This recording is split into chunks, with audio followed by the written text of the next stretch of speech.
तीन भुवन में सार, वीतराग विज्ञानता, शिव स्वरूप शिवकार, नमों त्रियोग समारिके।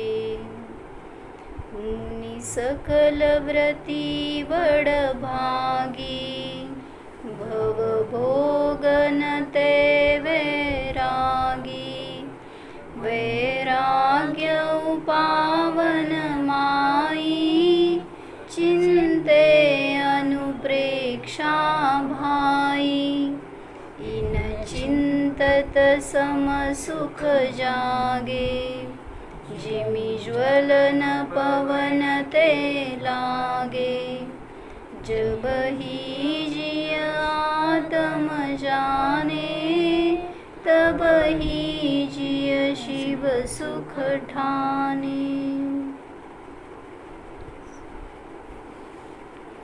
12 भावनांमध्ये बोधिदुर्लभ भावनाचं वर्णन चाललंय। त्याच्यामध्ये हुकुमचंद बारेलजींचे 12 भावना बघत होतो। म्हणायचं नुसतं एकदा, इंद्रियों के भोग एवं भोगने की भावना है सभी सब दुर्लभ, काय है सब दुर्लभ नहीं है, इन सभी का पावना, महादुर्लभ आत्मा को जानना पहचानना, महादुर्लभ आत्मा की साधना आराधना। अर्थ येते ना, समजलं? इंद्रियांचे भोग आणि भोगण्याची भावना आहे। भावनावर सुद्धा फार सांगितलं ते ज्यांनी ट्रान्सलेशन केलं होतं ना त्याच्यामध्ये। म्हणजे भावना आपण अनादीपासून इंद्रियांच्या भोगाचीच भावना केली आहे। काहीतरी खायला पाहिजे, भोगायला पाहिजे, फिरायला पाहिजे। भावना दुर्लभ नाही आहे तुम्हाला। ते भाव आणि ते भोग सगळं केलं ते सुलभ आहे। इन सभी का पावना, महादुर्लभ आत्मा को जानना पहचानना, आत्म्याला जाणणं आणि पहचानणं हे महादुर्लभ आहे। कारण आजपर्यंत सगळ्या पर्यायात गेलो पण आत्माच मिळाला नाही कुठं। काय झालो नाही असं नाही, सगळ्या अवस्थांना प्राप्त झालो पण आत्म्याची प्राप्ती झाली नाही।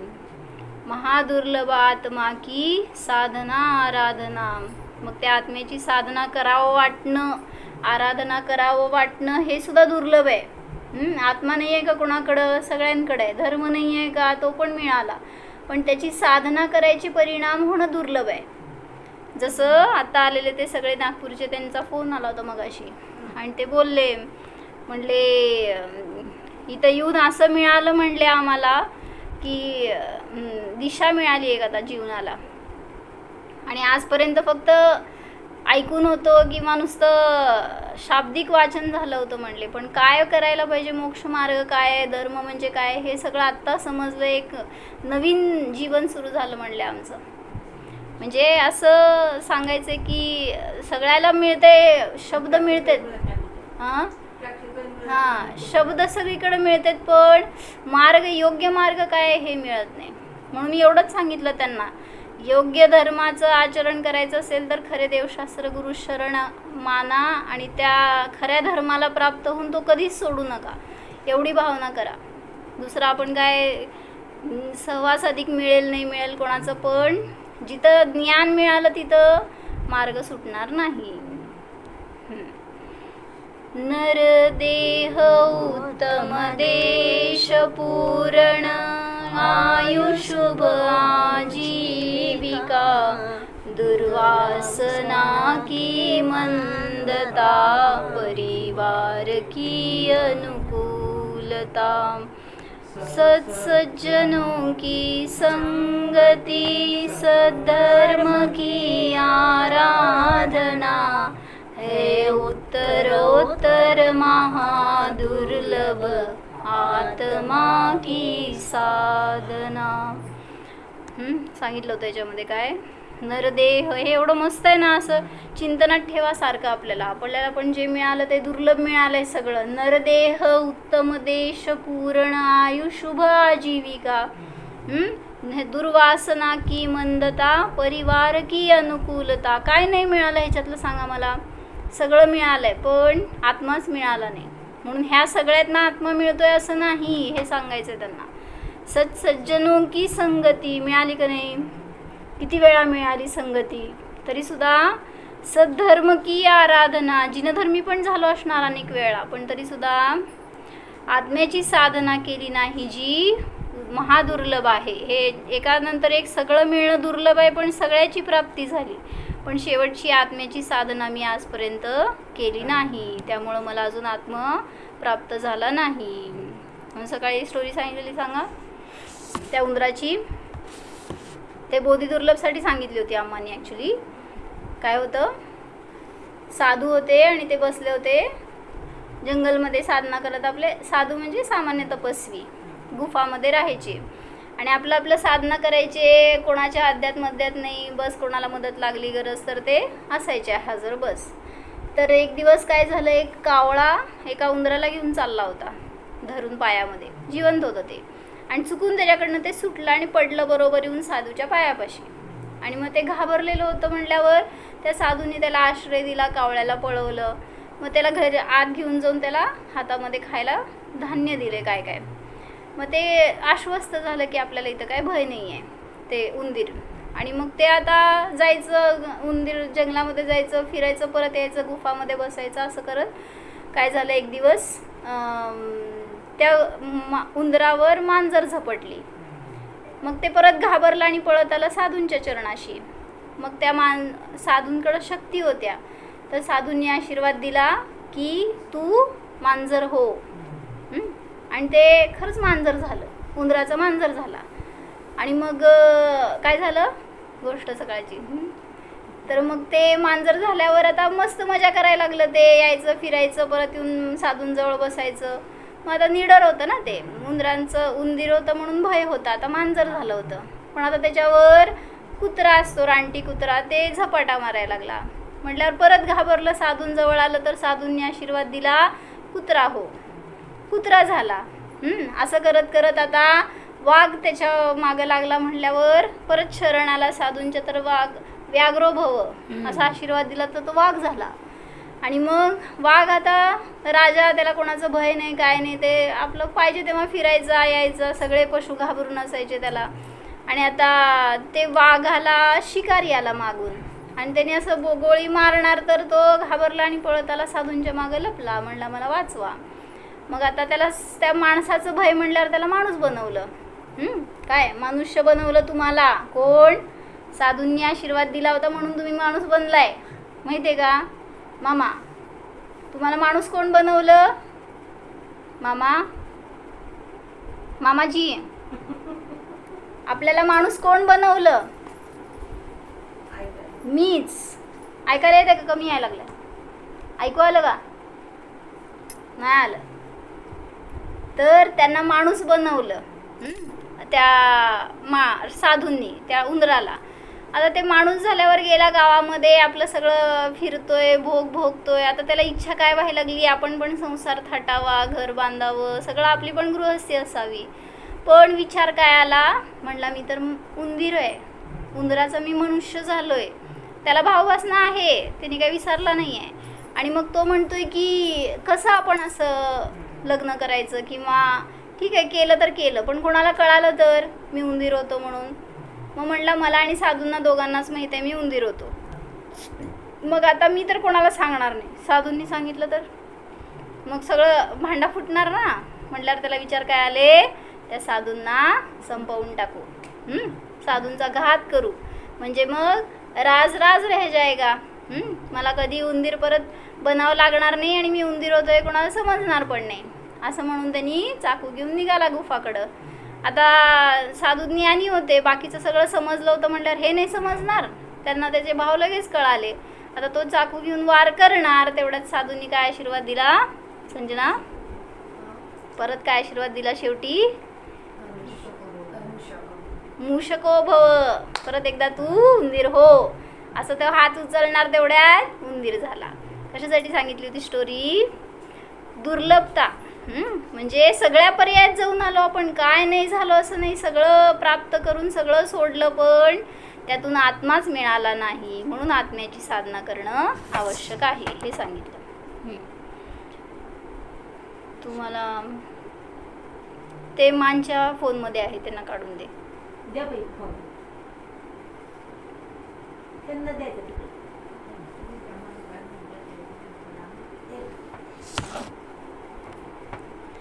जब मैं स्वयं ही ज्ञेय हूँ, जब मैं स्वयं ही ज्ञान हूँ, जब मैं स्वयं ही ध्येय हूँ, जब मैं स्वयं ही ध्यान हूँ, जब मैं स्वयं आराध्य हूँ, मिळालं, मैं स्वयं आराधना, जब मैं स्वयं ही साध्य हूँ, जब मैं स्वयं ही साधना. शब्द याच्यात फार वेगवेगळे आहेत बरं का, जरा कमी जास्त आहेत आणि त्या पुस्तकात वेगळे आहेत. सांगा अर्थ काय. जब मैं स्वयं ही ज्ञेय हूँ, जब मैं स्वयं ही ज्ञान हूँ. ज्ञेय म्हणजे ज्ञानाचा विषय. ज्ञेय, जेव्हा मीच ज्ञेय आहे आणि मीच ज्ञान आहे. कोणाला जाणायचंय? ज्ञानाने ज्ञेयाला जाणायचंय, तर ते ज्ञेय बाहेर नाही आहे, माझ्या ज्ञानातच आहे. मीच स्वयं ज्ञेय आहे. ज्ञेय म्हणजे समजलं, ज्याला आपण जाणतो ज्ञानाच्या द्वारे त्याला म्हणायचं ज्ञेय. मग मी आता ह्या कम्प्युटरला जाणलं, मोबाईलला जाणलं, तर ते ज्ञेय झालं. मग हे बाहेरचे ज्ञेय अनेक वेळा बनवले आपण, पण कधी मी स्वतःला ज्ञेय बनवलं नाही. म्हणजे मी आत्मा आहे असं कधी जाणलंच नाही, त्यामुळं आत्म्याचं ज्ञानच झालं नाही मला. जब मैं स्वयं ही ध्येय हूँ, जब मैं स्वयं ही ध्यान हूँ. मीच ध्येय आहे, मीच ध्यान आहे. ध्येय म्हणजे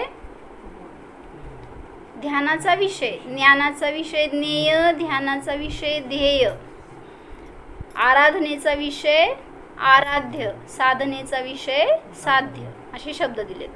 जर मीच स्वयं आराध्य आहे, जर मीच स्वयं आराधना आहे, जर मीच स्वयं साध्य आहे आणि मीच साधना आहे, तर मला बाहेर कुठं जाऊन काय करायचं आहे? म्हणजे सगळं माझ्या स्वाधीन आहे.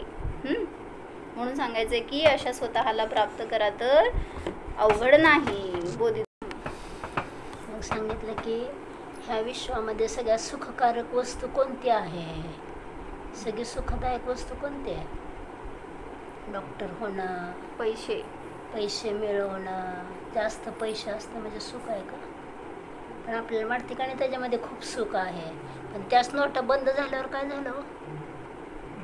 त्याच नोटांना बघून बघून किती आनंद वाटत होता. त्याच नोटा चलनामध्ये बंद झालं तर एकदम छातीत धडकीच बसली आणि आपल्याला हे पैसे आता नकोसे वाटायला लागले. कधी ह्या घरातून इतके दिवस झाले जपून जपून ठेवत होतो आपण, पण तेच पैसे आता आपल्याला नकोसे वाटले. म्हणजे जे आपण जर सुख मानून बसलो होतो, पण ते सुख आपल्याला दुःखालाच कारण झालं. परत त्याच नोटा कुठं तर बँकेत घेतात का, काय सोन्यात गुंतवायचे का, कुठं जागेत गुंतवायचे का, कसे इतके पैसे ते संपवायचे. म्हणजे आपण सुख कशामध्ये? ज्ञानाचंच नाव सुख आहे.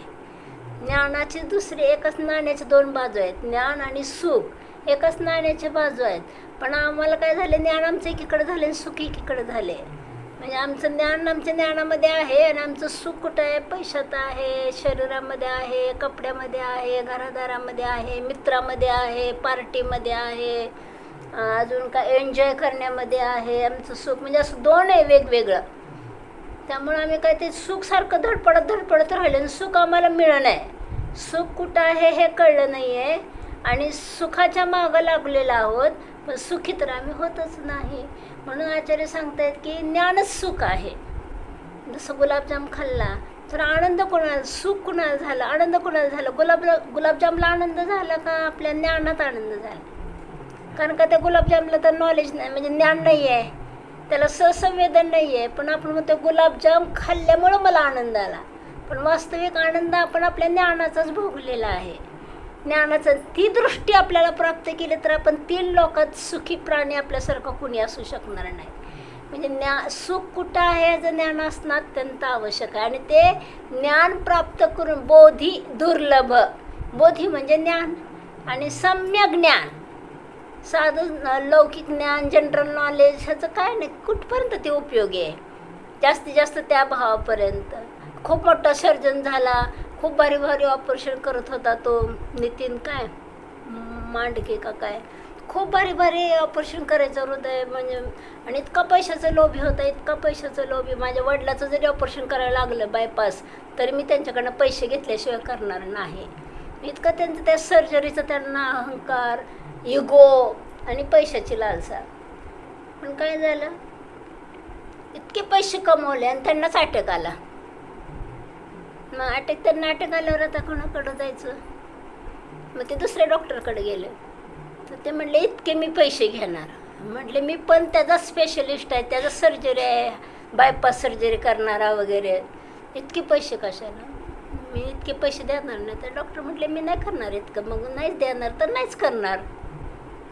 आणि शेवटी दुसऱ्यांदा इतकं जोरात अटॅक आला आणि त्यात ते एक्सपायर झाले. म्हणजे आपण कशात काय आपलं अस्तित्व मानून बसले, कशात आपलं सुख मानून बसले, हेच आपल्याला अजून लक्षात आलेलं नाही. म्हणून आम्ही दुःखी आहोत. बोधी दुर्लभ भावना आचार्यानं सांगावी लागली की बाबा काय पण कर, मरणाला प्राप्त हो, पण सम्यक ज्ञान तत्वज्ञान प्राप्त करून घे, तरच तुझा हा मनुष्यभाव सार्थक होईल आणि पुढचे अनंत भाव पण तुझे सार्थक होतील.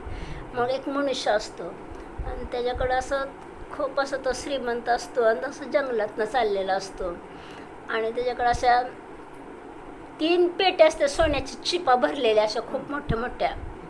त्या पेटीतनं घेऊन चाललेला असतो गाडीतनं. आणि जाता जाता काय होतं, त्याचा रस्ता चुकतो आणि त्या अरण्यातच घुसतो कुठंतरी, जंगलात घुसतो. आणि मग घुसल्यानंतर काय होतं, सगळीकडं अंधार काळा, कुठं त्याला रस्ता पण सापडत नाही. अमावस्येची रात्र, चांदण्या नाहीत, काय सूर्य नाही, काहीच नाही, चंद्र नाही, सूर्य नाही. तिथं पोहोचू शकत नव्हते त्या जंगलात. अशा जंगलात तो म्हणजे भटकला म्हणजे चुकला होता तो. आणि आता रात्री आहे, खूप काळोखान. त्याच्या मनात नाही ते विचारायला लागले, आपल्याकडे इतकं आता इतके सगळे बिस्किट आहेत सोन्याचे, आणि आता कोणी तर दरोडेखोर आले तर, वाघ आला तर, सिंह आला तर माझे प्राण कसं. मला आता इथं जर पोलीस असते तर बरं झालं असतं, मी त्या तुरुंगात सुरक्षित राहिलं असतं. असे नाही ते विचार त्याच्या मनात येऊन राहिले की माझं धन आणि माझं याची काय झाली पाहिजे, सुरक्षता झाली पाहिजे, त्याचा सांभाळ झाला पाहिजे, असं तो विचार करून राहिला. पण तिथनं एक समोरून एक मनुष्य आला त्या जंगलात. तर तिथंच त्याचा निवास असेल, तिथंच राहत असेल काय. तो म्हणलं का थांबलं एवढ्या अंधारात, असं तिथं सगळे हिंस्र पक्षी वगैरे आहेत. नाही म्हटलं माझी गाडीच बंद पडली म्हणलं. मग ते म्हटलं तुला गाडी नीट करायला येते का? म्हटलं हो मला गाडी नीट करायला येते म्हणलं. इंजिनियर होता जंगलात. ठीक आहे म्हणतो. मग काय म्हणतो, गाडी नीट करणार, करा म्हणतो. पण म्हणलं मी 10,000 घेणार म्हणतो गाडी नीट करायचं. ते विचारात पडलं थोडं 10,000 द्यायचं म्हणजे. आता ह्याच्याकडे काय पाना नाही, फिना नाही, ना जाक नाही, कशावर चढवायची कायच याला माहीत नाही, तरी 10,000 घेणार म्हणतो. कुठला मेकॅनिकल घेत नाही, हे कुठला आलाय. हां. मग ते म्हटलं ठीक आहे, 10,000 माझ्या चिप्पा तरी वाचतील, माझे प्राण तरी वाचतील, असा विचार केला. आणि मग त्याने तयार झाला. मग तयार झाल्यानंतर काय झालं, त्याने बोनेट उघडलं आणि बघितलं कुठं काय झालं काय. आणि जोरात एक असा धक्का दिला आणि गाडीचं स्टार्टर चालू झालं आणि गाडी चालू झाली. मग आता तो विचारात पडला, ह्याने काहीच केलं नाही, पाना लावला नाही, काहीच केलं नाही. 10,000 कसं काय 10,000 कसे काय ह्याला द्यायचे, असं विचारात पडला तो. आणि तो लवकर पैसे द्यायला तयारच होईना 10,000. तो म्हणला तू कुठं काय केलंय, काहीच केलं नाही, तुला काही श्रम पडले नाहीत, काय नाहीत, असं म्हणून राहिला. आणि पैसे द्यायला तयार होईना लवकर. मग तो म्हटला तू काय केलं? तर म्हटला मी काय केलं नाही. कसं काय म्हणतोय, केलंच नाही मी, एक दणका तरी मारलं ना. तो दणका जसं मी बॅटरीवर मारला असता, कुठल्या त्या वायरिंगवर मारला असता तर तुमची गाडी अजूनच जास्त खराब झाली असती. म्हणजे त्या कुठं काही केल्याचे मी पैसे मागते. तो जो दणका मारायचा होता ते मारायचं जे नॉलेज आहे, माझं ज्ञान आहे, त्या ज्ञानाचेही पैसे आहेत म्हणतो तो. आणि मग त्याला लक्षात कळतं की दुसरीकडं कुठंतरी त्याने दणका मोठा दणका दिला असता तर गाडी अजूनच बिघडली असते. आणि म्हणजे ह्या विश्वामध्ये सगळ्याकडं ज्ञानाचीच व्हॅल्यू आहे. आणि ते आता जनरल नॉलेज घ्यायला किंवा आता भारी भारी म्हणजे गव्हर्नमेंट कॉलेजमध्ये घ्यायलाही आपण किती प्रयत्न करतो, तिथं किती पण लाखाने आपण डोनेशन भरायला तयार असतो, कारण का मुलांना चांगलं शिक्षण मिळालं पाहिजे, चांगला जॉब मिळाला पाहिजे, चांगला इन्कम मिळाला पाहिजे, किती प्रयत्न करतो. पण तसं धर्मासाठी आपलं समर्थन असतं का? काय नाही, ह्यांना सगळं असं जयपूरला पाठवावं, शास्त्री बनवावं, आचार्य बनवावं, त्यांना सगळे संस्कार करावे जे भावाभावामध्ये सुख उत्पन्न करणारे आहेत. त्याच्यासाठी आपलं किती प्रयत्न असतो. आणि जे अशक्य आहे, ज्याच्यात कधी आनंद मिळणार नाही. आता बघितलं ना, ते फलटणचे होते सत्येन दोषी, एवढे हुशार होते डॉक्टर, आणि फलटणला येताना त्यांचा ॲक्सिडेंट झाला, त्यात एक्सपायर झाले. मग त्यांचं ते नॉलेज, डॉक्टरकीचं नॉलेज कुठपर्यंत उपयोगी आलं, ते जिवंत होते तोपर्यंत. आणि समजा जास्त एज झालं, वय झालं, तर हात थरथर कापायला लागला, कात्री पकडू नाही शकले, तर त्या सर्जरीचं नॉलेज कुठपर्यंत काय मुलाला सांगतायत का उभं राहून असं सर्जरी कर, अशी कात्री धर, असं कर, तसं कर, असं सांगू शकत नाहीत. म्हणजे लौकिक ज्ञान घेण्याबद्दल निषेध नाही, पण ते भावाचा अंत करण्यामध्ये उपयोगी नाही. म्हणून बोधी दुर्लभ हे विशेषण का लावलं आचार्यांनी त्याच्यामध्ये? बोधी म्हणजे सम्यक ज्ञानाची प्राप्ती होणं अतिशय दुर्लभ आहे. आपल्या वाटतं फॉरेनला गेला काय भारी, हा दुबईला गेला, काय तिथं जॉब करतो माझा परदेशात जॉब करतो ह्याचा आनंद आहे, पण माझा मुलगा धार्मिक ज्ञान घेतो ह्याचा आनंद आहे का आपल्याला? म्हणजे कोणतं ज्ञान सुखाला कारण आहे, कोणतं ज्ञान दुःखाला कारण आहे? ज्ञानच बंधाला कारण आहे, ज्ञानच मोक्षाला कारण आहे. कोणत्या आचार्यांनी त्या एक समीकरण करून सांगितलं की ज्ञानच दुःखाला कारण आहे, ज्ञानच सुखाला कारण आहे. मग कोणत्या ज्ञानात आपण जगतो? हे सगळे इंद्रिय ज्ञानामध्येच आपण अडकलेलो आहोत. म्हणजे तुम्ही एक पॉईंट सांगितला, मिथ्यात्वापेक्षा इंद्रिय ज्ञान जटिल आहेत, घातक आहेत, पापक आहेत, बंधाला कारण आहेत. आपल्या घाती कर्माच्या बंधाला कारण सांगितले, जे घाती कर्म जे आत्मस्वभावाच्या गुणांचा घात करतात, त्या गुणांचा घात. म्हणून ज्ञान आन सुख, छट आलेमध्ये एक दोहा आलेला आहे, स्वभाव जगत में सुख को कारण. ज्ञान बिना ह्या विश्वामध्ये दुसरं कोणती वस्तू सुखाला कारण नाही. म्हणून ज्ञान आपल्या जवळच आहे, ज्ञान स्वरूपी मी आहे. मग ह्या ज्ञानाची आपण महिमा केली की हे जे ज्ञान आपल्याला भेदविज्ञान प्राप्त करून देणार आहे. म्हणून जिनवाणीने आम्हाला काय दिलं तर शुद्धात्मा दिखलाय आहे आम्हाला. ह्या जिनवाणीने आम्हाला काय शुद्धात्मा दाखवलेला आहे. आणि ते ज्ञान आता बघा, तुम्ही आता ह्याच्यावर कितीतरी तुमचा क्लास अटेंड केला, किती जॉबचं पूर्ण केलं, पण ते करताना आनंद वाटतं का? ते करून झाल्यावर आनंद वाटतं तुम्हाला? आता रिलॅक्स झालं, तुमचं काय पिरियड असेल करायचं असेल, ते करताना आनंद आहे का ते करून झाल्यावर आनंद वाटतो? म्हणजे नुसतं सहज ज्ञानामध्ये आनंद आहे. त्या ज्ञानामध्ये करण्याचं, ठेवण्याचं, भोगण्याचं मागं जर त्याच्या काय शिपूट लावलं तर तेच ज्ञान आपल्या दुःखाला कारण होतं. त्या ज्ञानामध्ये अजून कोणती तरी जंतू पंतू करून तो सगळं लावलं तर ते ज्ञान काय होतं? विदिशेला वाहतं. दिशा आहे त्या दिशेला राहत नाही. म्हणून आपलं ज्ञान आपल्याला तपासता आलं पाहिजे. जे ज्ञान आहे ते ज्ञान कुठून आले, ते ज्ञानाचा स्रोत कुठं आहे, ती ज्ञानातून ते ज्ञानाचा जसं आता आपण म्हणतो का नाही इथं संगम आहे, 3 नद्यांचा संगम आहे. अमरकंटकला गेलो, इतक्या नद्यांचा संगम आहे. तर आपल्या सगळ्या ज्ञानाचा संगम कुठं आहे? सगळा हे ज्ञानाचं केवळ ज्ञानाचा संगम कुठं आहे? कुठून केवळ ज्ञान आलेलं आहे? ज्ञानाचं मी घनपिंड आहे, मी ज्ञानानेच बनलेला आहे, ज्ञानाचीच रचना आहे आणि ज्ञान स्वरूपीच मी आहे. आणि आपण बाहेर हुडकत राहिले, पुस्तकात ज्ञान आहे, गुरुमध्ये ज्ञान आहे, शास्त्रामध्ये ज्ञान आहे, सांगणाऱ्या वक्त्यामध्ये ज्ञान आहे. आता मी सांगितलं तर तुमचं ज्ञान तुम्ही ग्रहण करताय ज्ञान, पण आपल्याला काय वाटतं ह्यांनी सांगितलं म्हणून मला समजलं. म्हणून सगळ्यात जगात बघा, आपण दुकानदारी करायचं म्हटलं तरी आपल्याला ज्ञान पाहिजे. लाखच नाही तर एक आपण मिळवले, आणली वस्तू 2000 विकली, तुम्ही कशाला 800 900 विकली तर काय होईल? लाखाचं 12,000 व्हायला वेळ लागणार नाही. म्हणजे दुकानात बसायचं म्हटलं तरी तुम्हाला नॉलेज पाहिजे, स्वयंपाक करायचं म्हटलं तरी नॉलेज पाहिजे, गुरूंची सेवा करायची म्हटलं तर नॉलेज पाहिजे. गुरूंचं पाय दुखतंय उजवा आणि आपण डावा पाय दाबत बसलो तर तिथं सुद्धा ज्ञान असेल सहकारी तरच आपण व्यवस्थित कार्य करू शकतो. म्हणून ज्ञानाशिवाय ह्या जगात एक पाऊलसुद्धा आपण काय करू शकत नाही. सुख मिळवण्यासाठी ज्ञानाची अत्यंत गरज आहे. म्हणून ज्ञान ही वस्तू मी आहे आणि त्या ज्ञानाला जी मिथ्यात्वाचा कलंक लागलेला आहे, ती मिथ्यात्वाचा कलंक मला सम्यक ज्ञानाच्याद्वारे काय करायचं आहे, तो धुवून काढायचा आहे. जे आपण आता वस्त्र घाण झालेलं असतो, वस्त्र घाण झालेलं आहे तर हे कशामुळं कळलं आपल्याला हे वस्त्र घाण झालं आहे? कशामुळं कळलं की ह्याच्यामध्ये स्वच्छत्वपणा आहे आणि ती स्वच्छत्वपणा आपल्याला दिसतं. म्हणून हे कपडा घाण झाला आहे, ही साडी घाण झाली आपल्याला दिसते. जाणलं कोणी? म्हणजे प्रत्येक समयाला ज्ञान. भाजी करताना, रोटली करताना, खाताना पिताना सुद्धा सरबत पिताना सरबत पितोय, पण ज्ञानात काय? सरबत चांगलं झाले, सगळं समप्रमाणात पडले बरं का ह्याच्यात. नाही खूपच आंबट झाले, पिताना सुद्धा त्याचं वेदन आहे. म्हणजे सरबत पितोय पण ज्ञानाचं वेदन चालू आहे.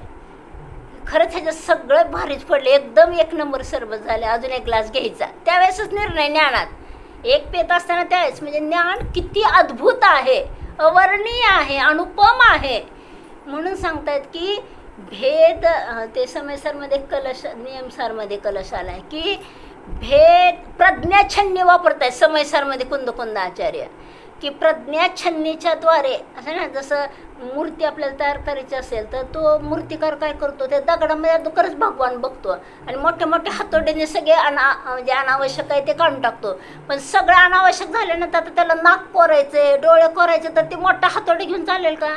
त्याला बारीक बारीक छन्नीने, आता सोनार सुद्धा किती बारीक बारीक बारीकने करते, असं मणी जोडतं, तसं त्या बारीक बारीक ते करतं. तसं ज्ञान आपल्यामध्ये, ज्ञानामध्ये इतकी पावर आहे. जसं आपण सनसेट पॉईंट बघायला गेलो तर एक क्षयक्षमिक ज्ञानामध्ये किती बघतो, तिथले पक्षी बघतो, तिथलं नैसर्गिक सौंदर्य बघतो, ती डुबता सूर्य बघतो, तिथं आलेले एक ज्ञान पर्यायामध्ये. म्हणून आम्हा काय म्हणतात, 5000 वनस्पतीचा आपण काढा बनवला आणि त्यात एक सुई टाकली, सुईच्या टोकावर एक ठेम आला, त्या ठेममध्ये किती आली वनस्पती? 5000 वनस्पती आल्यात, कारण का 5000 वनस्पतींचा तो काढा बनवलेला आहे. तसे आपले क्षयोक्षमिक ज्ञान आहे, पण त्या क्षयोक्षमिक ज्ञानाची सुद्धा आपण हिथं बसून, आपण सुमेरू पर्वत असा आहे, विदेक्षेत्र असं आहे, तिथं असेच तीर्थंकर असतात, तिथं तेवढी आव्हानं आहे, तिथं इतका आयुष्य आहे, इथं बसून आपण ज्ञानाच्या द्वारे सर्व आपण सिद्ध परमात्मा कसे आहेत, तनुवातवले कुठं आहेत, सिद्ध काय करतात, सिद्धांचा स्वभाव काय आहे, माझा स्वभाव काय, कशाने जाणतो आपण? जाणतो कशाने? ज्ञानाने जाणतो. आणि तेच ज्ञानाला जाणायला मी तयार नाही. ज्ञानाने ज्ञानाला जाणा, तुम्ही सिद्ध परमात्मा बनण्याचा हाच उपाय आहे. म्हणून आचार्य सांगतात ना, भाजी खारट झाली असं म्हणतो तो अप्रतिबुद्ध आहे.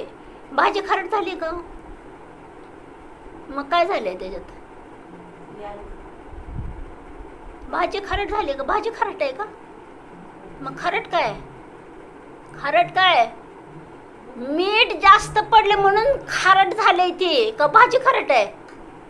म्हणून अज्ञानी जीव म्हणतो भाजीच खारट आहे, पण ज्ञानी म्हणतो ह्याच्यात मीठ जास्त पडले त्यामुळे ते मिठाचा खारटपणा जास्त झालाय, भाजी नाही खारट झाली. आणि त्याचा आरोप करून मग त्याच्यावर उपचार केला की भाजी खारट झाली. तसं ज्ञानाच्या द्वारे काय आपण केलं पाहिजे? मी बालक आहे, मी तरुण आहे, मी वृद्ध आहे, मी म्हातारा आहे, मी सम्यज्ञानी आहे, मी हे सगळं ज्ञानाच्या द्वारे जाणलं जातं. म्हणून ज्ञान आण बिन सुख, ज्ञानाशिवाय ह्या जगात कुठेही सुद्धा सुख मिळणार नाही. मग काय पण करा तुम्ही.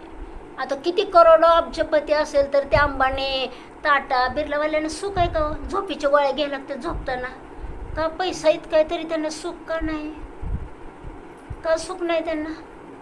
कारण सम्यक ज्ञानाचा तिथं अवबोध नाही. हे माझं नाही, मी त्याचा नाही.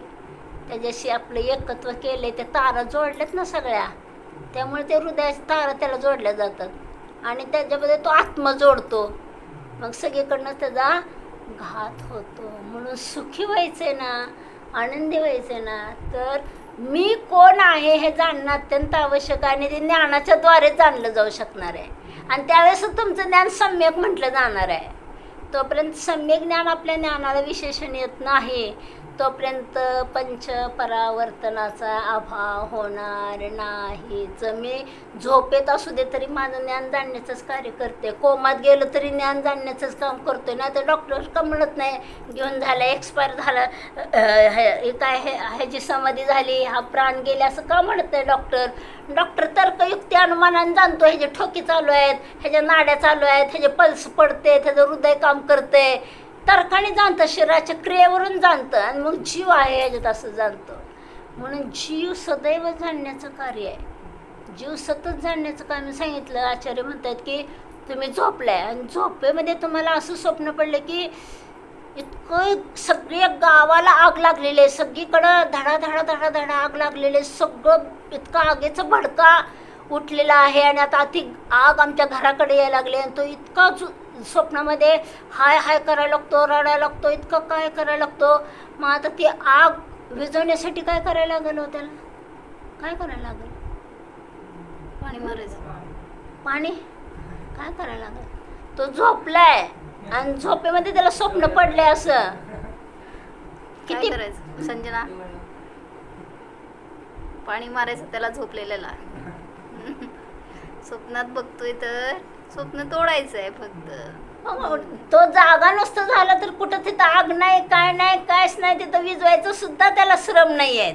म्हणजे फक्त ज्ञानामध्ये आपण सावध झालो तर सगळ्या दुःखाचा अभाव हितच होणार. म्हणून आमचे त्यागी गुरु महाराज एवढे सुखी का आहेत. आपण इतके पैसे कमवतो आणि चमच्याने रस खातो आणि ते काही न कमवता ओंजळीने रस पितात, आंब्याचा रस, ऊसाचा रस, आणि आपण गोट गोट गोट गोट पितो, चमच्याने खातो. म्हणजे ते जितके जास्त सुखी ना तितके जास्त ते, जितके ज्ञानी जितके सुखी ते तितका जास्त आनंद भोगतात. आणि आम्ही जितकं कमी कमकवत तेवढं आम्ही चमच्याने खाणार, तुकडा तुकडा करून खाणार. आमच्या खाण्यात त्यांच्या वागण्यात आपल्याला असं डिफरन्स का दिसतो. तर ज्ञान म्हणून सदैव सम्यक ज्ञानासाठी आपण पुरुषार्थ. आणि तुम्ही महान पुण्यवान आहेत, असे तुम्हाला गुरु मिळणं, माताजींचं सानिध्य मिळणं, योग्य दिशा मिळणं, हे पुण्याशिवाय मिळत नाही. जिनावाण्याचं एक शब्द जरी ऐकायचं म्हटलं तर तुम्हाला दर्शन मोहने थोडा उपशमित व्हायला पाहिजे, तरच तुम्ही भगवंतांची वाणी ऐकू शकणार, नाही तर ऐकू शकणार नाही. मिथ्यात्वाचा तीव्र उदय असेल तर आता ह्या फलटणमध्ये अकलूजमध्ये किती लोकसंख्या आहे जैन समाजात, त्यातले 2-3च भव्य का निघाले असे ऐकणारे. म्हणून भगवंतांची वाणी ऐकायला सुद्धा महान पुण्याला गेला महान पुण्याचा उदयाशिवाय जिनवाणीचा. बोधी दुर्लभ तर खूप महान पुरुषार्थ आहे. बोधी दुर्लभ म्हणजे सम्यक ज्ञानाला प्राप्त करणारं ज्ञान.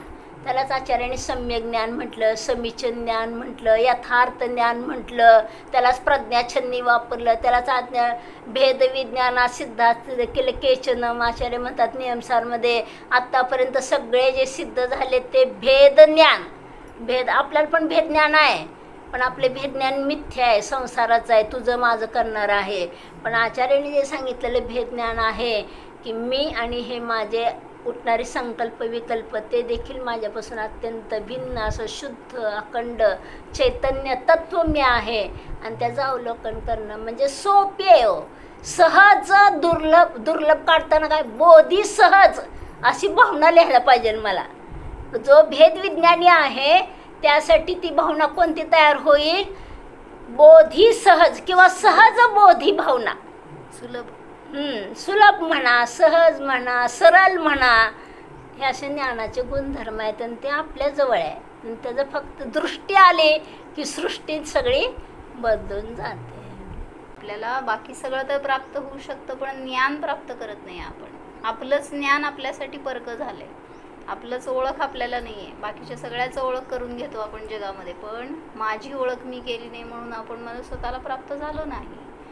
मग स्वतःला प्राप्त करायचं तर त्यासाठी हे एक वे आहे. 12 भावनांचं चिंतन. मामा काय झालं आज मामांना? आत्मा सुलभ आहे का दुर्लभ आहे? आत्मा सुलभ आहे का दुर्लभ आहे? सुलभ आहे का दुर्लभ आहे? हा, सुलभ आहे. सुलभ आहे. माझी वस्तू माझ्या जवळ आहे तर ते भोगायला सुलभ का दुर्लभ? माझे पैसे माझ्या खिशात आहे तर मी ते भोगू शकतो का नाही? कोणाला मागायची विचारायची गरज आहे का? नाही माझी वस्तू मी भोगणार आहे तर किती सुलभ आहे, पण त्याची ओळख मला दुसऱ्यांकडनं करून घ्यावी लागते. आम्हाला गुरु लागतात, शास्त्र लागतं, प्रवचन लागतं, मग आम्हाला समजणार आत्मा काय आहे. नाहीतर किती अननोन आहे. किती वर्ष झाले आपल्याला, 20 वर्ष 25 वर्ष झाले जन्मून, पण आत्माच माहीत नाही आपल्याला. मग आपल्याला आत्मा कुठून समजला? आपला आत्मा अकलूजमध्ये मिळाला. आता सांगायचं घरी जाऊन सगळ्यांना. मग कुठं होता तो? आपल्याजवळच होता. म्हणून सांगितलं काय करा, जसं सांगतात ना माताजी ती गोष्ट काय, की तो मुलगा असतो छोटा आणि त्याचे आई वडील धनाढ्य असतो एकदम, आणि त्याचे आई वडील दोघं वारले होते, पण तो अजून काय म्हणायचं अज्ञान असतो, त्यामुळे त्याच्या नावावर इस्टेट देता येत नाही. म्हटल्यावर ते लिगली असं सांगितलं की जेव्हा तो बालिक होणार तेव्हा त्याच्या स्वाधीन करायचं. तोपर्यंत गव्हर्नमेंटकडती राहणार होती सगळी प्रॉपर्टी, आणि मग गव्हर्नमेंट त्याला दर महिन्याला पैसा देत होती जेवढं त्याला लागतं खर्चाला. पण हे याला काहीच माहीत नाही त्या मुलाला छोट्या, आणि तो असं किती 5-6 वर्षाचा असेल, तो आता 18 वर्षाचा होत आला. मग या सगळ्या पिरियडमध्ये त्याला काय वाटायला लागलं की किती हे गव्हर्नमेंट उपकारी आहेत, मला काय करतायत, पैसा देत आहेत दर महिन्याला, किती त्यांचे उपकार मी मानू. आणि मग आता 18 वर्षाचा झाला, सज्ञान झाल्यावर तो म्हणतोय कोणाला तरी की त्या गव्हर्नमेंटचे माझ्यावर अनंत उपकार आहेत. त्यावेळेस त्यांनी काय सांगितलं त्याच्या रिलेटिव्हजनी किंवा इतर माणसांनी, की म्हटले तुझाच पैसा तुला देत होते ते, पण एवढा उपकार कोणाचे, म्हणजे माझीच वस्तू मला दुसऱ्याकडनं मिळत होती आणि मी त्याला महान म्हणत होतो. कोण महान होतं वास्तविक? कोणाचा पैसा कोण वापरत होतं एवढे दिवस? असं असतंय, म्हणून पैसे कोणाकडे ठेवायला द्यायचं नाही. म्हणजे त्याचाच पैसा होता पण त्याला इतरांकडून मिळत होता असं. मग तसंच माझं ज्ञान माझ्याकडे, पण मला इतरांकडनं समजून घ्यावं लागतं. आत्मा मला माझ्याजवळ असताना पण इतरांकडून त्याला ओळख करावी लागते त्याची. म्हणून केलं का प्रयोग आज? काय सांगितलं होतं सकाळपासून? विसरला का? काय व्हायचं नव्हतं आपल्याला, असंच करायचं होतं. काय करायचं होतं? प्रत्येक गोष्टला फील करायचं होतं की हे मी माझ्या अंतर्गतमध्ये, मी आत्मा आहे एवढं जाणायचं होतं तुम्हाला. फक्त म्हणा, जाऊ देत शब्दाने तर म्हणा, खाताना म्हणा, चालताना म्हणा, बोलताना म्हणा, मी आत्मा आहे. बोलून तरी आपल्यावर संस्कार होऊन विचार जाईल ना तिकडं. आता राहिलेला दिवस आहे ना, काय उद्यापर्यंत 24 तासासाठी तुम्हाला प्रयोग. मामा प्रत्येक वेळी म्हणायचं मी आत्मा आहे. करून घेता सगळं व्यायाम वगैरे, तुमचं व्यायामाचं तुम्हाला नॉलेज आहे म्हणून तुम्ही करून घेताय का? तुमचे हातपाय तुम्ही सगळं तुम्ही करून घेताय व्यायाम वगैरे, किंवा फिजिओथेरपी काय असतील तर सगळ्या, पण तुमचं नॉलेज आहे त्या संबंधीचं, म्हणून ती प्रक्रिया क्रियेमध्ये उतरते. म्हणून ज्ञानाशिवाय ते कार्याची सिद्धी होणार नाही आहे. ज्ञान नसेल तर ते कार्य होऊ शकत नाही. आता तुम्ही तेच म्हणणार शोभा का की तुम्ही करा म्हटलं तर आपल्याला त्याच्याबद्दल काहीच माहीत नाही. कसं कुठला अवयव दुखत असल्यावर कोणता व्यायाम करायला पाहिजे ह्याचं नॉलेज आहे तुम्हाला. गळा दुखायला लागल्यावर काय करू नका. म्हणजे काय सांगायचं आहे आपल्याला, आपलं ज्ञान होण्यासाठी म्हणून थोडंसं हॅमरिंग करायला पाहिजे. कारण आजपर्यंत आपण हेच संस्कार केलेत, मी म्हणजे मनुष्य आहे, मी म्हणजे शरीरवाला आहे, मी म्हणजे काय, डॉक्टर आहे, इंजिनियर आहे, पैसेवाला आहे, गरीब आहे, सुखी दुःखी, रंगराव, हे सगळं आपण आपल्याला मानून बसतोय. बाहेरवरून आपल्यावर सगळा मातेचा लेप लावून घेतलाय, शेणाचा लेप लावलेला. आपल्याला कसं वाटेल आपल्या शरीराला लावलं तर? म्हणून ते एक बादशाह असतो आणि ते 2 मित्र असतात. आणि नाही मग त्याच्याबरोबर तो बादशाह आणि बिरबल असं दोघंजण चाललेले असतात. मग तो बादशाह म्हणतो की मला स्वप्न पडलं की आपण दोघंजण गेले, बिरबल आणि बादशाह गेलो आणि दोघंजण 2 खड्ड्यामध्ये पडलो. तू शेणाच्या खड्ड्यामध्ये पडलाय आणि मी साखरेच्या खड्ड्यामध्ये पडलाय. कोण कोणाला म्हणलं? बादशाह बिरबलाला म्हणला का? कारण बिरबलाला खिजवायचं होतं त्याला. हा, त्याला महान सारखं सांगते म्हणून त्याला खिजवायचं होतं. बघ तू पडला शेणाच्या खड्ड्यात आणि मी पडलो साखरेच्या खड्ड्यात. मग तो म्हणतो मला पण स्वप्न पडलंय, आपण फिरायला गेलो आणि आपण दोघंजण तुम्ही सांगितल्याप्रमाणेच खड्ड्यात पडलोय. मी पण शेणाच्या खड्ड्यात पडलोय आणि तुम्ही साखरेच्या खड्ड्यात पडलाय. पण पुढं काय झालं, तुम्ही मला चाटताय आणि मी तुम्हाला चाटतोय. असं त्याने पुढचं त्याचं नॉलेज वापरलं त्याने. मग तो म्हणला की खरंच ह्याची बुद्धी तर्कवान आहे. तसं आपण संसारात पडलोय आहे संसारात, पण कोणाचा अनुभव घ्यायचा, हा मी सिद्ध स्वभावी आहे, हा मी अबद्ध आहे, हा मी अस्पृष्ट आहे. आत्ताच इथंच शांतीसागर महाराज म्हणायचे, आत्ताच इथंच त्याचं वेदन करा, इथंच त्याचा अनुभवन करा. मी आहे सिद्ध समान. कारण का त्यांचं द्रव्य, त्यांचं गुण, त्यांचे पर्याय तसेच माझे सेम टू सेम तसे आहेत, द्रव्य गुण पर्याय. मग बादशाहाला वाटलं की आपण उगाच झालं असं सांगायला गेलो, म्हणजे आपल्याच हाताने आपल्याच तोंडात मारून पायावर दोंडा मारून घेतला असं जाणीव झाले. तसंच आपल्या संसारी जीवाची गीता आपली लहानपणापासून काय स्वप्न असतं आपल्याला, खूप शिकायचं, खूप शिकायचं, खूप शिकायचं. खूप शिकल्यानंतर काय असतं, खूप पैसे मिळवायचे, खूप पैसे मिळवायचे. पैसे मिळायला लागल्या काय, सुंदर बायको असावी, सुंदर बायको असावी. बायको आल्यानंतर काय करतं, आपला सगळा संसार भारी भारी असावा. परत छान छान पोरं असावे. छान छान पोरं झाल्यावर काय होतं, त्यांना छान छान ट्रेनिंग द्यायचं, ते छान छान पैसे कमवायचे. आपल्यासाठी कधीच आपण वेळ द्यायला तयार नाही, कधी बसून आपला कधीच आपण विचार करायला तयार नाही. मुलं पण आता खूप भारी झाले, फॉरेनला गेले, लंडनला गेले. मग ते काय म्हणतात, मम्मी पप्पा तुम्ही इथं बसा फ्लॅटमध्ये, आम्ही तुम्हाला पैसे पाठवून देतो तिथनं. ते म्हणतात आम्हाला पैसे नको, तुमचं प्रेम पाहिजे, तुमचं अस्तित्व पाहिजे, तुमचा स्नेह पाहिजे, आमच्यासमोर नातवंड, हो आम्हाला वेळ नाही हो तुमच्यासाठी. मग ते म्हणते तुम्हीच चूक केली, आम्हाला पाठशाळेत पाठवलं नाही, हाय फाय फॉरेन लंडनला, तर तुमच्यासाठी आम्ही वेळ देऊ शकतो, वेळच नाही आमच्याकडं. आता तुमचे प्राण गेले तरी आम्हाला वेळ नाही तुम्हाला अग्नी द्यायला. आमचे बुडतात करोडांनी पैसे, लाखांनी पैसे बुडतायत. म्हणजे काय, ह्यातून काय निष्कर्ष निघाला. म्हणून आपण चांगली दिशा दशा व्यवस्थित असेल तर आपल्या जीवनाची लाईफ व्यवस्थित. लय पैसे कमवून काय करायचे, कमवून काय करायचे लय पैसे, किती पैसे. 7 8 पर्यंत दुकान उघडं ठेवायचं, 9 पर्यंत ठेवायचं. आता अजून नाही करून काय करणार, त्याचं काय करणार, किती भोगून भोगणार, किती खाऊन खाऊन साखरेची पोती खाणार सांगा बरं. पोती तर जाऊ दे, 2 3 4 चमच्यापेक्षा जास्त साखर गेली तर आपल्याला मळमळ करायला लागतं. म्हणजे जास्त कुठलंच सुख आपल्याला पचवू शकत नाही. जास्त टी व्ही बघा म्हटलं दिवसभर तर काय होईल, डोळे दुखेल, डोकं दुखेल, पाठ दुखेल आणि ती डोळे जड झाल्यासारखं होऊन जाईल. म्हणजे त्यात नाही ते तू किती भोगा, त्यातून आपल्याला तृप्ती होऊ शकत नाही, परत नवीन आशा उत्पन्न होत राहते. म्हणून बाहेर कुठं न बघता आत पाहा. तर तसं आत पाहणं म्हणजे सम्यक्त्व आहे आणि बाहेर पाहणं म्हणजे मिथ्यात्व आहे. शांतीसागर महाराजांनी त्याचं भारी लक्षण सांगितलं. आत पहा सम्यक्त्व आहे. तुम्हाला नाही ना बाकीची भाषा काय कळत, आत पहा मी जीव आहे, झालं सम्यक्त्व. आणि बाहेर पाहिलं हे माझं आहे, घर माझं आहे, पैसे माझं आहेत, त्याच्यामध्ये तुम्ही झाला अटॅच की झालं मिथ्यात्वाची शृंखला चालू होते. म्हणजे बोधी दुर्लभ भावना जाणून घेणं अत्यंत. बोधी दुर्लभ म्हणजे माझी ओळख आहे, हो माझा बायोडेटा आहे. लग्न करायचं म्हटलं तर काय करायला लागतं, ती बायोडेटा पाठवा म्हणते. तुमची हाईट किती आहे, तुम्ही किती शिकला, तुमचा छंद काय, तुमचे आईबाप काय, लग्न कोणाचे लावायचं आणि कोणाचं करणार, बायोडेटा शरीराचा बायोडेटा द्यायला लागतो का आत्म्याचा. आत्म्याचा बायोडेटा दिला तर काय होईल. आपण आपला कल्याण करून घेणं. भले तुम्ही सगळं करा पण आपल्या आत्म्याला जाणल्याशिवाय राहू नका. म्हणून आत्म्याला जाण्याची करा घाई, परत मनुष्य भव नाही. आतल्या जाणल्याशिवाय कल्याण होऊ शकणार. त्या बायोडाटामध्ये एक वाक्य घालायचं, मी सम्यक दृष्टी आहे, जर मी कोणाचा नाही असं घालायचं. म्हणजे बघ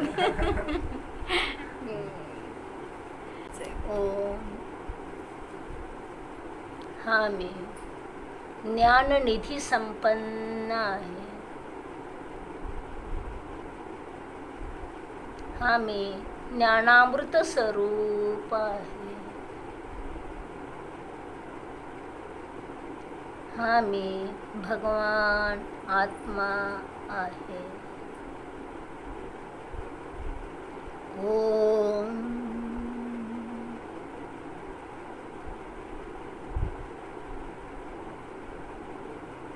विसर्जन.